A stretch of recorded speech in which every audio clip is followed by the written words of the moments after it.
సరిగ్గా అదే సమయంలో బేగంపేట ఎయిర్‌పోర్ట్‌లో దిగాడు రిటైర్డ్ కర్నల్ జోగీందర్. అరగంట తర్వాత ధర్మతేజ బంగ్లాలో అతడు చెప్పిన సమాచారానికి షాకవుతూ, అంటే ఆనాడు మరణించిన మేజర్ రాజేంద్ర ఇన్నేళ్ల తర్వాత మళ్ళీ బ్రతికొచ్చాడా? How it possible? అడిగాడు అయోమయంగా. ధర్మతేజ తల పంకిస్తూ, అదే నాకు అర్థం కావడం లేదు. మదురైలో కృష్ణ విగ్రహం దొరికిపోవడానికి, ఆ రహస్యం బట్టబయలు కావడానికి అతనే కారణం. దానికే అతడికి మహావీర చక్ర అవార్డిచ్చారు. అతన్ని ప్రత్యక్షంగా కలుసుకోవడానికే ఇవాళ పొద్దున్న ఆ ఫంక్షన్‌కి వెళ్ళాను. డయాస్ మీద అకస్మాత్తుగా అతడు మేజర్ రాజేంద్రన్ అని ప్రకటించుకున్నాడు. ఇంతకు ముందు ముఖపరిచయమైనా లేని అతడు నన్ను గుర్తుపట్టాడు. గుర్తుపట్టడమే కాదు, జోగీందర్ ఎప్పుడో 30 ఏళ్ల క్రితం ఆ మేజర్‌ని నాభి కింద నేను పొడిచిన సంగతి కూడా అతడు బహిర్గతం చేశాడు. అందుకే నాకు భయం వేసి నిన్ను పిలిపించాను అని చెప్పాడు. జోగీందర్ తక్షణం తన అభిప్రాయాన్ని వెల్లడించకుండా బాటిల్లోంచి ఒక పెగ్గు రమ్ము గ్లాసులో కొంచుకొని ఒక్క గుక్కలో తాగేశాడు. సుదీర్ఘ కాలం పాటు ఆర్మీలో పనిచేయడం వల్ల 60వ పడిలో కూడా అతడు ఇంకా దృఢంగా, బలంగా కనిపిస్తున్నాడు. జోగీందర్ మరో పెగ్గు రమ్ము గ్లాసులో కొంచుకుని, వాడు మేజర్ రాజేంద్ర అయితే మన గుట్టు రట్టు చేయడానికి ఇన్నేళ్లపాటు ఎందుకు ఓపిక పట్టాడు? హిందూ సిద్ధాంతం ప్రకారం వాళ్ళు చనిపోయినా వాళ్ళ ఆత్మలు శూన్యంలో తిరుగుతూ ఉంటాయని, అదను చూసుకుని ఏ మనిషినో ఆ ఆత్మలు ఆవహిస్తాయని నమ్ముతుంటారు. వాటికే దెయ్యం, భూతం, గాలి అంటూ పేర్లు పెట్టారు. ఒకవేళ రాజేంద్ర ఆత్మ కమాండర్ రుద్రని ఆవహించినట్లయితే ఈ నేళ్లపాటు ఆ ఆత్మ ఏం చేస్తోంది? ఈ కమాండర్‌నే ఆ ఆత్మ పట్టుకోవడానికి కారణం ఏమిటి? అని ప్రశ్నిస్తూ గ్లాసులోని ద్రవాన్ని గొంతులో పోసుకుని ఒక్క గుటక వేసి, ఇదేమైనా నాటకం కాదు కదా అని అనుమానించాడు. ధర్మతేజ ఆశ్చర్యంగా చూస్తూ, నాటకమా? రెట్టించాడు. కరెక్ట్. ఇది ఖచ్చితంగా నాటకమే. అతడు ఆర్మీ కమాండర్ మాత్రమే కాదు, military intelligence bureau south wing incharge commander కూడా. 30 ఏళ్ల క్రితం రగిలిన కాశ్మీర్ వివాదానికి ఇంకా పరిష్కారం దొరకలేదు. ఆనాటి యుద్ధంలో అప్పటి ప్రధాని శాస్త్రిజీ పంజాబ్ వైపు నుంచి సరిహద్దులు దాటి శత్రు భూభాగంలోకి మన సైన్యాలను ప్రవేశించడానికి ఆదేశాలు జారీ చేసి పొట్టివాడైన గట్టివాడు అనిపించుకున్నారు. ఆ వార్ ఫ్రంట్లో రాజేంద్ర చేతికి దొరికిన డాక్యుమెంట్స్ మనకీ దక్కలేదు, ప్రభుత్వానికి ఆచూకీ దొరకలేదు. ఐఎస్ఐ గూఢచారులు మన దేశంలో తీవ్రవాదాన్ని ప్రబలంగా ప్రోత్సహిస్తున్న ఈ తరుణంలో శత్రుదేశపు దుర్బుద్ధిని బయటపెట్టడానికి ఆ డాక్యుమెంట్స్ ఇప్పుడు ఎంతగానో ఉపకరిస్తాయి తేజ. అది తెలుసుకునే ఒక పథకం ప్రకారం కమాండర్ రుద్ర ఆ రాజేంద్ర పేరు అడ్డం పెట్టుకుని తెలివిగా డ్రామా ఆడుతున్నాడేమో. అంతే, అదే యథార్థం. ఆ డాక్యుమెంట్స్ మన దగ్గర ఉన్నాయన్న భ్రమలో రుద్ర పరోక్షంగా మనల్ని బ్లాక్మెయిల్ చేస్తున్నాడు. పొరపాటున అతడి ఉచ్చులో పడితే మనిద్దరం ఉరికమ్మం ఎక్కడం ఖాయం అని స్పష్టం చేశాడు. తేజముఖం భయంతో పాలిపోయింది. అరక్షణంలోనే చెమటలు పట్టేశాయి. అతడు వెర్రిచూపులు చూస్తూ, నీ అనుమానం నిజం కావచ్చు, కానీ ఆనాటి దుర్ఘటనలో నా పాత్ర ఉన్నదని వాడికెలా తెలిసింది? రాజేంద్రను నాభి కింద పొడిచినట్లు ఎలా చెప్పగలడు? అన్నాడు సందిగ్ధంగా. జోగీందర్ ఓ విషపూరిత మందహాసం చేసి, అదే వాడి ప్రజ్ఞ. రామేశ్వరంలో పట్టుబడ్డ మనుషుల కోసం నువ్వు వాడికి ఫోన్ చేశావు. అప్పుడే వాడు నిన్ను అనుమానించాడు. తగిన సమయం కోసం ఎదురు చూశాడు. ఇహ కత్తిపోటు విషయమా? ఆనాటి పోస్ట్ మార్టం రిపోర్ట్లో ఆ విషయం పేర్కొనబడి ఉంటుంది. దాన్ని ఆధారంగా చేసుకుని చీకట్లోకి బాణం విసిరాడు.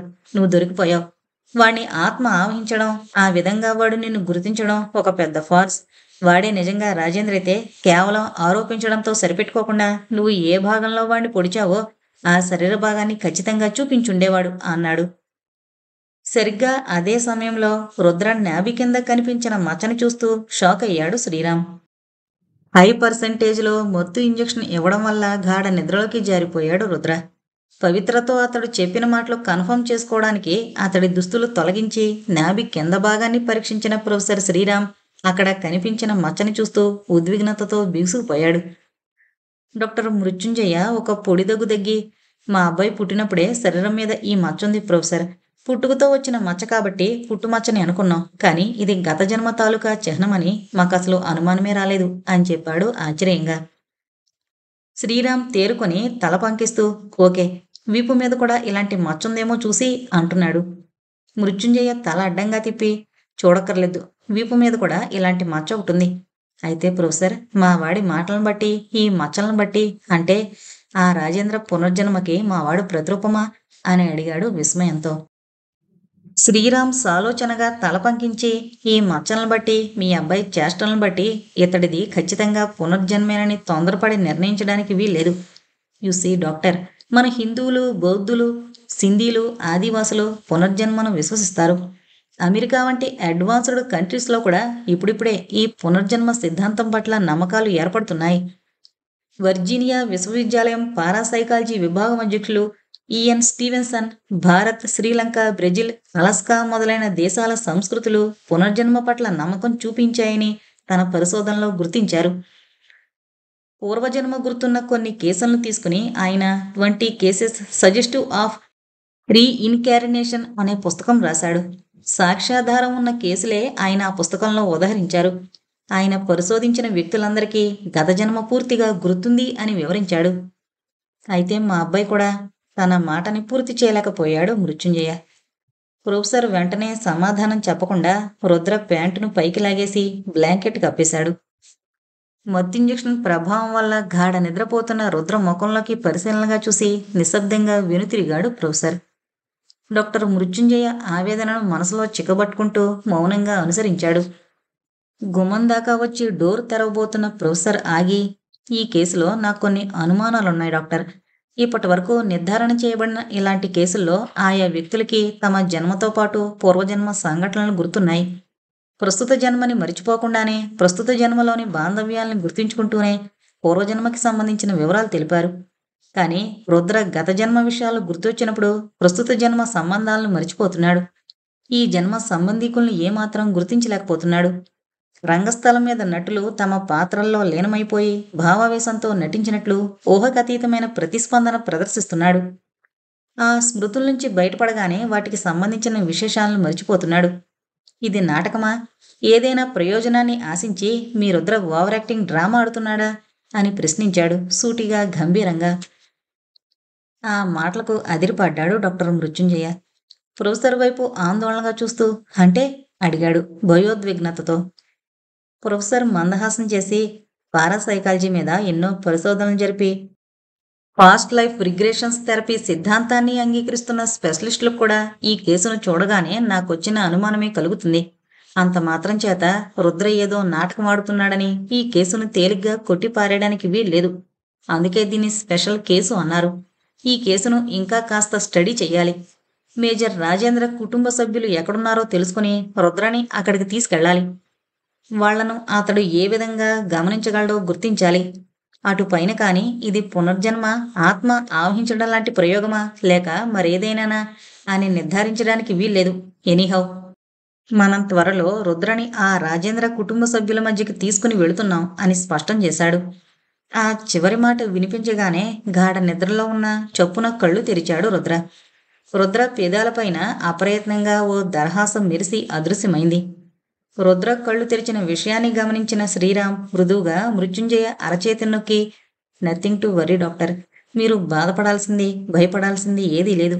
గత జన్మ జ్ఞాపకాలు గుర్తొచ్చినంత మాత్రాన ఇదేమీ ప్రాణాలు తీసేటంతటి ప్రమాదకరమైన మాయిదారు రోగం కాదు. అతి త్వరలో మీ అబ్బాయి బాగవుతాడు. కమాన్ అని నచ్చజెబుతూ డోర్ తెరిచాడు. ప్రొఫెసర్ వెనకే మృత్యుంజయ కూడా బయటకు వెళ్ళిపోయాడు. చప్పుడు కాకుండా డోరు మూసుకుంది. రుద్ర మళ్ళీ కనురెప్పలు మూసుకుంటూ, నా పేరు రుద్ర, ఐయాం రుద్ర, కమాండర్ రుద్ర అంటూ పదే పదే స్మరించుకోసాగాడు. ఆ మానసిక సంకల్ప బలం వల్ల అతడికి ఇప్పుడు నిద్ర ముంచుకు రాసాగింది.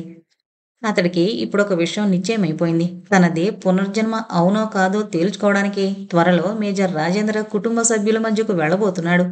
తన సమస్యకి అక్కడ పరిష్కారం లభించగలదని అతడు ఆశిస్తున్నాడు. కానీ ఆ కుటుంబ సభ్యుల మధ్యకి చేరాక ఎలాంటి పరిణామాలు సంభవించబోతాయో ఆ నిమిషాన అతడికి ఏమాత్రం తెలీదు. దాని పర్యవసానమేంటో ముందుగా తెలిస్తే కాల ప్రవాహంలో మరొక వారం రోజులు ఉత్కంఠభరితంగా దొర్లిపోయాయి. ఢిల్లీ వెళ్లిన జోగేందర్ ఉదయమై తిరిగొచ్చాడు. ఆర్మీలో కర్నల్గా పనిచేసినప్పటి పరిచయాలు పురస్కరించుకుని మిలిటరీ ఇంటెలిజెన్స్ బ్యూరో తరపున 30 ఏళ్ల క్రితం నాటి మేజర్ రాజేంద్ర దుర్మరణం కేసు విషయమై కమాండర్ రుద్ర సరికొత్త పరిశోధన ఏమైనా ప్రారంభించాడేమో అని తెలుసుకోవడానికి జోగేంద్ర చేసిన ప్రయత్నాలు ఫలించలేదు. కమాండర్ రుద్ర ప్రత్యేక వ్యక్తిత్వం కలిగిన ఆర్మీ ఆఫీసర్ అని, అతడు ఏ బాధ్యతలు స్వీకరించినా దాని ఫలితం తేలేంత వరకు తన పై అధికారులకు సైతం వెల్లడించడని బోగట్ట అందడం వల్ల జోగీందర్ నిరాశతో తిరిగొచ్చాడు. ఆ సమాచారంతో నిస్పృహ చెందిన ధర్మతేజ ఆటం బాంబు లాంటి మరో వార్తను పేలుస్తూ రుద్రని రేపే రాజేంద్ర స్వస్థలానికి తీసుకెళ్తున్నారు. పారాసైకాలజీ ప్రొఫెసర్ శ్రీరామ్ స్వయంగా ఆ టూర్ ఏర్పాటు చేస్తున్నాడు. బహుశా అతడు ఎవరైంది అక్కడికి వెళ్ళాక స్పష్టంగా తేలిపోవచ్చుననుకుంటాను అని చెప్పాడు. జోగీందర్ సాలోచనగా బురుక్టి ముడిచాడు. ఒక నిమిషం పాటు దీర్ఘంగా ఆలోచించి, అయితే మనం కూడా రహస్యంగా ఫాలో అవ్వాలి అన్నాడు. తేజ అతడి వైపు అనుమానంగా చూస్తూ, అసలు వాడెవడో నిర్ధారణ కాకుండా ఫాలో అయ్యి మనం వాడి కంటబడితే ఏమవుతుందో చూసావా అన్నాడు ఆందోళనగా. జోగీందర్ తల అడ్డంగా తిప్పి, ఏమీ కాదు. గత జన్మలోనైనా ఈ జన్మలోనైనా మనల్ని గుర్తుపట్టగలవాడు అతడొక్కడే. అతడికి పూర్వజన్మ జ్ఞానం ఉంటే అప్పుడు జరిగిన రహస్యాలు బయటపెట్టి మనల్ని ఉరికమ్మ వెక్కిస్తాడు. అలా కాక మనల్ని పట్టుకోవడానికి ఈ నాటకం ఆడుతుంటే ఆనాటి సంఘటనలు తవ్వి ఈ విధంగానూ మనకి ఉరిశిక్ష వేయిస్తాడు. అందుచేత ఏ విషయం బయటికి రాకముందే అదను చూసుకుని మనం శాశ్వతంగా అతడి నోరు మూసేయాలి. వాడు మేజర్ అయితే మరోసారి మన చేతుల్లో చేస్తాడు. కమాండర్ అయితే ఈ జన్మకి గుడ్ బై చెప్పేస్తాడు. మతిస్థిమితం కోల్పోయిన ఒక ఆర్మీ ఆఫీసర్ తన అవివేకం వల్ల దుర్మరణం పాలయ్యాడని రేపు ఈ లోకం విశ్వసిస్తుంది. కనుక రేపే మన ప్రయాణం అని స్పష్టం చేశాడు. అదే సమయంలో టూర్ ప్రోగ్రాం గురించి రుద్రకి వివరిస్తున్నాడు శ్రీరామ్. నిజాన్ని దాచిపెట్టడం వల్ల అనుకోని కాంప్లికేషన్స్ సంభవిస్తాయి. కనుక అప్పటి వరకు జరిగిందంతా రుద్రకి క్లుప్తంగా వివరించి, మీది రీబర్తా, ఆ మేజర్ ఆత్మ మీలోకి పరకాయ ప్రవేశించేసిందా అన్నది నిర్ధారణ చేయడానికి రేపు మిమ్మల్ని ఆ ఊరికి తీసుకువెళుతున్నాం. ఈ ప్రయాణంలో మీకు ఎలాంటి ఆలోచనలు కలిగినా సంకోచించకుండా మాకు చెప్పండి. నిజ నిర్ధారణ జరిగితే గాని నువ్వు అనుభవిస్తోన్న మానసిక సంక్షోభాన్ని నుంచి బయటపడడానికి అవకాశం ఉండదు అన్నాడు నచ్చజెబుతున్న ధోరణిలో. రుద్ర కూడా తల ఊపి, నాకు నిజం తెలుసుకోవాలనుంది ప్రొఫెసర్. ఉన్నట్లుండి హఠాత్తుగా నన్ను నేను మర్చిపోయాను. ఏదేదో మాట్లాడడానికి గల కారణమేమిటో నేను తెలుసుకోవాలి. నా బిహేవియర్ వల్ల ఇప్పటికే నా వాళ్ళని నేను చాలా బాధ పెట్టాను. వాళ్లను బాధిస్తూ అంతర్గతంగా నేను బాధపడుతున్నాను. కొందరు వ్యక్తులను చూడగానే ఏదో భావావేశం నా ఆత్మశక్తికి అతీతంగా నాలో పలుకుతుంది. నా కళ్ళెదురుగా ఉన్నవాళ్లు కాక దూరంగా ఎక్కడో నా వాళ్ళు మరికొందరున్నారన్న భావోద్వేగం నన్ను నిలవనీయకుండా చేస్తుంది. నాలో ఈ మార్పు సంభవించడానికి కారణమేమిటి? నేను కానా? నేనుగా ఉంటూనే నేను కాని మరొకరి గురించి ఆలోచిస్తున్నానా? I should clarify this problem. రేపటి ప్రయాణానికి నేను సిద్ధంగా ఉన్నాను అని తెలియజేశాడు. ఆ మర్నాటి ఉదయం 6 గంటల వేళ అక్కడికి 350 కిలోమీటర్ల దూరంలో ఉన్న సీతారాంపూర్ ప్రయాణానికి ఆయత్తమైన మారుతి జిప్సీ వ్యాన్ బయలుదేరింది. సరిగ్గా అదే సమయంలో సీతారాంపూర్ జమీందారీ బంగ్లాలో ఉత్సాహం రెక్కలు విచ్చుకుంది. అప్పటికే జమీందారీ బంగ్లాకు చేరిన నౌకర్లంతా పనుల్లోకి ప్రవేశించి అత్యుత్సాహంతో ఆ బంగ్లాని అలంకరిస్తున్నారు. వయోవృద్ధుడైన రాజా రంగప్రసాద్ ఎక్కడలేని ఓపిక తెచ్చుకుని స్వయంగా ఆ అలంకరణలను పర్యవేక్షిస్తున్నారు. అవును, ఆ రోజు వాళ్ళకి పండగ. అది మామూలు పండగ కాదు. దాదాపు 30 ఏళ్ల తర్వాత మనస్ఫూర్తిగా పరమోత్సాహంతో జరుపుతున్న చిన్నబాబు పుట్టినరోజు పండుగ. చెడు స్నేహాలు బట్టి ఆకతాయిగా తయారై తన తండ్రికి తర్పణం ఇవ్వడానికి కూడా రాకుండా ఊళ్ళు పట్టుకు తిరిగి ఏ అదృశ్య శక్తి ప్రభావం వల్లనో మనసు మార్చుకుని తన దురలవాట్లకు స్వస్తి చెప్పి మనిషిగా మారిన ఆ జమీందారీ వారసుడికి ఆనాడు జరుపుతున్న పుట్టినరోజు పండగ.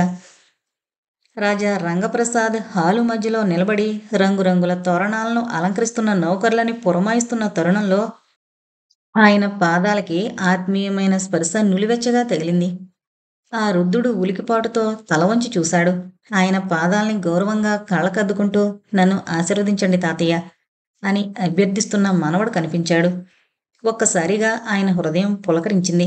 అలాంటి మంచి మార్పు కోసమే ఏళ్ల తరబడి ఎదురుతెన్నులు చూస్తున్న ఆయన నేత్రాల్లో ఒక్కసారిగా ఆనంద బాష్పాలు గిరుమన్నాయి. ఆ వృద్ధసింహం చప్పున వంగి మనవడి భుజాలు పట్టి పైకి లేవదీసి, బాబు చిన్న, ఈ రోజు కోసమే నేనింతకాలం బ్రతుకున్నాను. నీలో ఇలాంటి మంచి మార్పు రావాలని కోటి దేవుళ్లకు మొక్కుకున్నాను. మీ నాన్నని నీలో చూసుకుంటూ నా శేష జీవితాన్ని ముగించాలని ఎన్నో కలలు కన్నాను. నేడు నా ఆశలు నిజం చేశావు. చాలు బాబు, ఈ జన్మకి నాకు ఈ అదృష్టం చాలు. లేలేత వయసులోనే భర్తను పోగొట్టుకున్న ఆ ఇల్లాలు మీ అమ్మకు నాన్న కూడా లేకపోతే ఏమైపోతుందో అన్న భయంతో ఇన్నేళ్లు గుండె రాయిగా చేసుకుని బ్రతికాను. ఇప్పుడు నువ్వు ప్రయోజకుడు అయ్యావు. మీ అమ్మకు ఏ కష్టం రాకుండా కళ్ళలో పెట్టుకుని చూసుకోగల ధీరుడు అయ్యావు. చాలు బాబు, ఇక నేను ఏమైనా దిగుల్లేదు అన్నాడు వృద్ధ స్వరంతో. కిరణ్ చప్పున ఆయన్ని వారిస్తూ, అంత మాట అనకండి తాతయ్య. నాకు తండ్రి లేని లోటు మీరు తీర్చారు. నేను తప్పులు చేసిన ఔదార్యంతో నన్ను క్షమించారు. మీరెప్పుడూ ఇలాగే ఆరోగ్యంగా క్షేమంగా ఉండాలి. నా మంచి చెడ్డలు ఎంచి చూస్తూ నాకు మార్గదర్శకం కావాలి. నాన్నగారిని చూసిన గుర్తే లేదు. మీలోనే ఆయన్ని చూసుకొనివ్వండి తాతయ్య. మీకు సేవ చేసుకునే భాగ్యం నాకు కలిగించండి అని అర్థించాడు భావోద్వేగంతో. రాజా రంగప్రసాద్ చప్పున మనవణ్ణి అక్కున చేర్చుకున్నాడు. ఆప్యాయంగా అతని శిరస్సును చుంబిస్తూ బొటబొట ఆనంద బాష్పాలు కరిచాడు. ఆ అద్భుత దృశ్యాన్ని తన గది గడప వద్ద నుంచి తిలకించిన గౌతమి నేత్రాలు కన్నీటి చలములయ్యాయి. అనూహ్యమైన ఆనంద పారవస్యంతో ఆమె వదనం విప్పారింది. అది గమనించిన ఆ రుద్రుడు మనవడి చేయి పట్టుకుని ఆమె వద్దకు తీసుకువెళుతూ, చూసావా గౌతమి, మన చిన్నబాబులో ఎంత గొప్ప మార్పు వచ్చిందో చూసావా? నాకు తెలుసు, మన చిన్నాలో ప్రవహిస్తోంది ఈ జమీందారీ రక్తం. మేం చేసిన గారాబం వల్ల మన బాబు కొన్ని పొరపాట్లు చేసినా ఎప్పటికైనా మనసు మార్చుకుని ప్రయోజకుడవుతాడని నేనెప్పుడో నీకు చెప్పాను. రాజా రంగప్రసాద్ మనవడు, మహావీర చక్ర బిరుదాంకితుడు అయిన మేజర్ రాజేంద్ర సుపుత్రుడు మన చిన్న ఎప్పటికైనా మన తాత తండ్రుల పేర్లు నిలబెడతాడు. మన వంశ గౌరవానికి వన్నె తెస్తాడు. నా విశ్వాసం నేటికి నిజమైంది. చేసిన తప్పులు తెలుసుకుని దాన్ని దిద్దుకున్నవాడే నిజమైన మనిషి అని మన చిన్నబాబు నిరూపించాడు అని చెప్పాడు సంబరంగా.